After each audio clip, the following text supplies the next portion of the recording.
Lüksemizden devamı. Hürmetlik vatandaş, bugün Çislak 2023 yıl 5. ayının 17. günü haftaga çarşamba vatandaşım.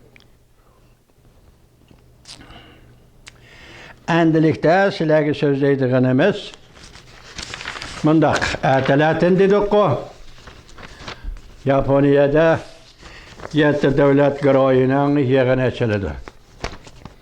Bugün Çislak 2023 yıl 5. ayının 17. günü haftaga çarşamba 2 qitim deb etken bolsam bunu keçirin meni vatandaş. Mavzu mundaq. Boran çapqan yetip kelmekte. Beijing Amerika bilen Yaponiyani qattiq tanqid qildi.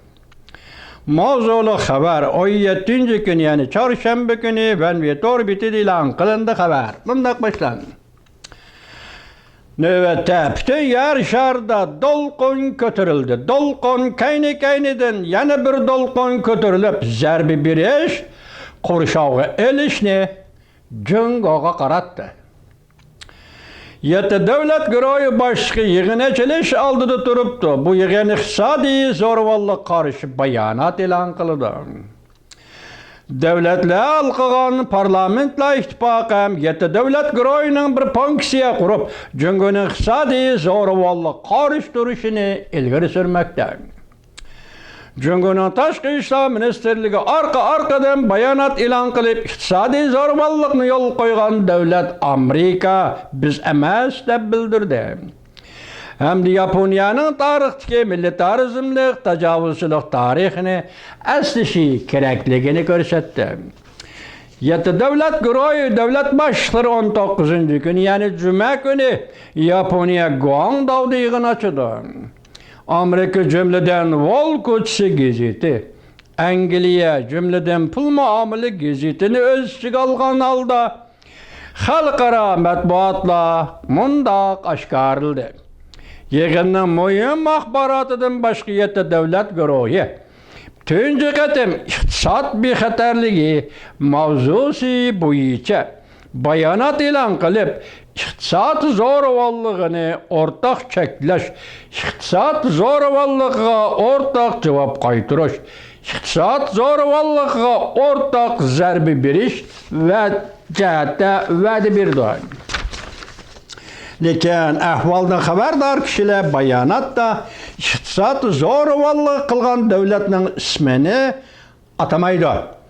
Biroq Amerikaning Yaponiyada turishliq bosh elchisi Emanuel 16. günü yani haftaning 2. günü Twitter'da fikir qoldirib bevosita Cungo Kompartiyasining ismini atab bayonotning mazmunini va ifoda bildirish pozitsiyasini oshkorlagandan boshqa 7 devlet güroyi Cungo'nun iqtisadi zo'ravonligi tahdidi ve iqtisadi o'ch elish hareketlerine qattiq tanqid qildi va cheklaydi deb ko'rsatdi.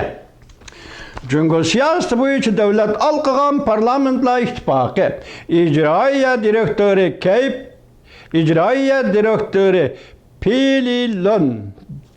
Pilondi Xitoycha ahang bilan tarjima qildi vatandosh kechiring. Muxbirning ziyoratini qabul qilganda mundaq ta'kidladi. 7 devlet güroyi iqtisodi zo'ravonlik qarshi turish ponksiyasi qurib chiqish kerak. Beijingga bildirib qo'yishi kerakki, Beijing iqtisodiy vositalar bilan